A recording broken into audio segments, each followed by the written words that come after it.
Existe um método silencioso que separa pessoas que vivem derrotadas daquelas que parecem carregar uma força invisível dentro delas. Não é sorte, não é talento, não é acaso. É interno, é espiritual, é mental. E a maioria nunca descobre, porque passa a vida tentando mudar o que está fora sem perceber que a chave sempre esteve dentro. A Bíblia revela esse princípio, desde Provérbios, quando diz: assim como imagina em sua alma, assim ele é. Isso significa que sua vida não começa nas circunstâncias, começa na mente. O que você carrega dentro determina o que você manifesta fora. E aqui está o segredo que poucos entendem. Quem vence por dentro não pode ser derrotado por fora. O mundo tenta convencer você de que vitória depende de recursos, apoio, oportunidades e aprovação, mas a palavra mostra o contrário. Davi venceu Golias antes de lançar a pedra. Daniel venceu os leões antes de entrar na cova. José venceu a prisão antes de sair dela. Em todos esses casos, a vitória aconteceu primeiro no interior. Eles não esperaram a situação mudar para acreditar.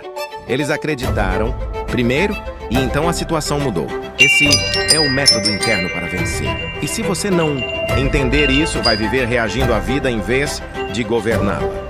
Existe uma batalha acontecendo agora dentro de você, mesmo que você não perceba. Uma batalha entre fé e medo, foco e distração, disciplina e impulso, verdade e dúvida. E a direção da sua vida será decidida por quem vencer essa guerra invisível. A Bíblia diz em Romanos que a inclinação da carne conduz à morte, mas a inclinação do espírito conduz à vida e paz. Inclinação é direção mental, ou seja, aquilo para onde sua mente aponta. Define o caminho da sua existência. Pessoas que vivem dominadas por pensamentos negativos, medo constante e insegurança não estão apenas pensando errado, estão construindo errado. Porque pensamento é semente, e toda semente plantada na mente cresce na realidade. Talvez ninguém nunca tenha te explicado isso com clareza, mas pensamentos não são neutros. Eles são criadores. Paulo escreveu que devemos levar cativo todo pensamento à obediência. Isso não é linguagem simbólica, é estratégia espiritual. Porque se você não governa o que pensa governa você. E quem é governado pela própria mente desordenada vive em ciclos de autossabotagem. Ora avança, ora recua. Ora acredita, ora duvida. Ora começa, ora para. Não porque o caminho é difícil, mas porque o interior não está alinhado. O método interno para vencer começa com domínio mental. Isaías escreveu que Deus guarda em perfeita paz aquele cuja mente está firme nele. Mente firme. Não mente instável, não mente ansiosa, não mente dividida. Firme. Isso significa que estabilidade interior não é personalidade, é treino espiritual, é disciplina invisível, é decisão repetida. Toda vez que você escolhe confiar, em vez de temer, você fortalece sua mente.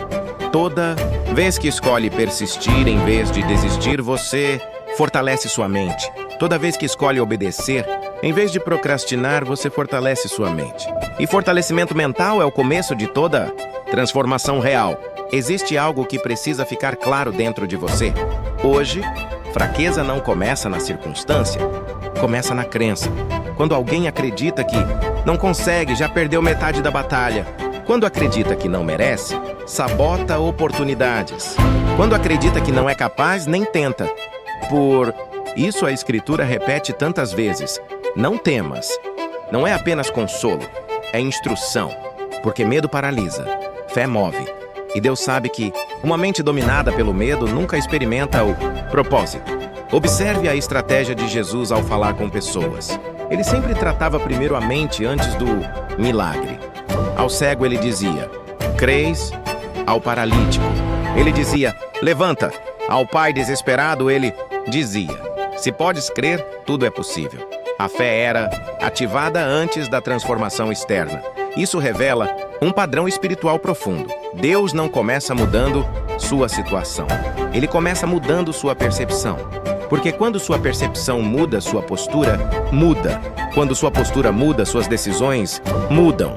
E quando suas decisões mudam, seu destino muda. Talvez você esteja esperando Deus mudar sua vida, mas Deus esteja esperando você alinhar sua mente. Porque promessa sem posicionamento não se cumpre. Existe uma parte divina e uma parte humana em toda transformação. Deus libera direção. Você libera decisão. Deus oferece força. Você oferece obediência. Deus mostra o caminho. Você dá o passo. E quando essas duas partes se encontram, milagres. O método interno para vencer também exige silêncio interior. Salmos declara: aquietai-vos e sabei que eu sou Deus. Aquietar não é apenas ficar quieto externamente, é silenciar o caos interno. Por quê? Uma mente barulhenta não consegue ouvir direção divina. Ansiedade grita, pressa distrai, comparação confunde. Mas quando você aprende a se aquietar, começa a perceber instruções que antes passavam despercebidas.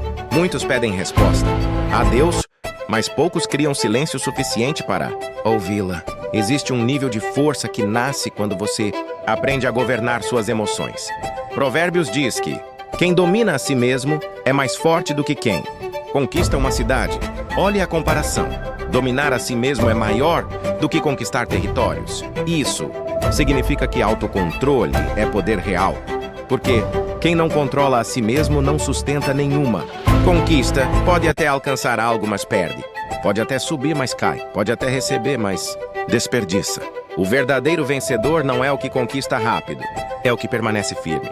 Talvez a verdade mais libertadora que você vai ouvir hoje seja esta: você não precisa esperar se sentir forte para agir forte. A força nasce na prática. Josué não se tornou corajoso antes da batalha. Ele se tornou corajoso durante o avanço. Davi não perdeu o medo antes de enfrentar Golias. Ele enfrentou mesmo com o coração acelerado. Coragem não é ausência de medo, é decisão de avançar apesar dele. E cada passo dado, assim. Existe uma transformação que acontece quando você decide viver guiado por convicção e não por emoção. Emoções mudam, convicções permanecem. Emoções oscilam, convicções sustentam. Emoções gritam, convicções direcionam. Quem vive só pelo que sente nunca tem constância. Mas quem vive pelo que crê, permanece firme mesmo em dias. Honra processos. Cada pensamento que você disciplina, difíceis. E constância é a marca invisível de quem vence. Talvez você pense que ninguém vê sua luta interna. E é verdade. Ninguém vê mesmo. Mas é justamente essa luta invisível que define sua vitória. Visível.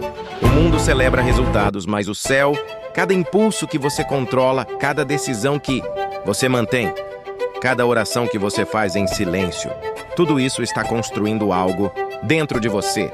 E quando essa construção interna atinge certo nível, a mudança externa se torna inevitável. Existe um momento em que a mente alinhada com Deus se torna inabalável, não porque a vida ficou fácil, mas porque o interior ficou forte. Tempestades continuam vindo, críticas continuam surgindo, desafios continuam aparecendo, mas você já não reage como antes. Existe calma, existe clareza, existe direção. E essa estabilidade assusta quem vive em caos constante. Porque pessoas barulhentas não entendem a força de quem aprendeu a se governar em silêncio. A Bíblia declara que maior é aquele que está em você do que aquele que está no mundo. Isso não é metáfora motivacional. É uma realidade espiritual. Existe poder dentro de você quando você está alinhado com Deus. Poder para resistir. Poder para continuar, poder para suportar, poder para vencer. Mas esse poder não se manifesta automaticamente. Ele se manifesta quando você ativa o método interno, fé consciente, mente disciplinada, coração firme e obediência constante. Talvez tudo o que você precisava hoje era entender que a chave nunca esteve fora, sempre esteve dentro. Não nas pessoas, não nas circunstâncias, não na sorte, em você. Porque Deus já colocou dentro de você recursos que você ainda nem percebeu, coragem que ainda não usou, disciplina que ainda não ativou, autoridade que ainda não reconheceu. E no momento em que você decide acessar isso, algo muda. Você deixa de ser espectador da própria vida e se torna participante do seu propósito. Se essa mensagem está falando com você, então pare por um instante e reflita. O que dentro de você precisa se alinhar hoje? Qual pensamento precisa ser substituído? Qual medo precisa ser confrontado?